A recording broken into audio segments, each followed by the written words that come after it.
Colonel Sofia कुरेशींवरील वादग्रस्त वक्तव्याप्रकरणी SIT चौकशीचे आदेश। विजय शहांनी खरोखर माफी मागितली की मगरीचे अश्रू ढाळले? सर्वोच्च न्यायालयाचा सवाल। संतोष देशमुख हत्या प्रकरणावरील आजची सुनावणी संपली। पुढील सुनावणी 3 जूनला। संतोष देशमुखांना न्याय कधी?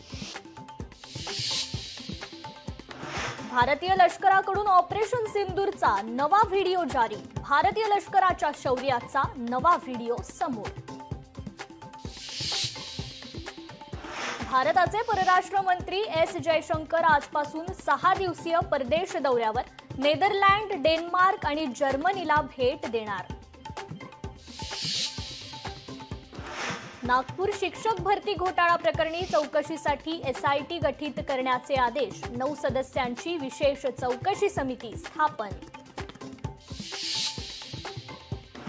राज्यात तब्बल 8,000हून अधिक गावात शाळाच नाहीत। 8,213 गावात प्राथमिक शिक्षण देणारी एकही शाळा नाही।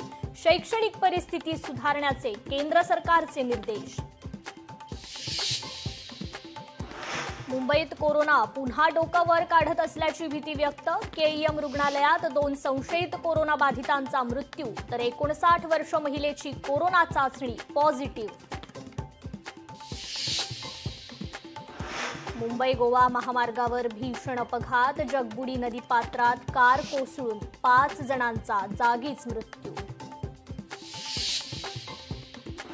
राज्यात अवकाळी पावसाचं संकट कायम। पश्चिम विदर्भात 2 दिवसाच्या विश्रांतीनंतर पावसाची पुन्हा हजेरी। मुंबई ठाण्यातही पहाटेपासून पावसाच्या सरी।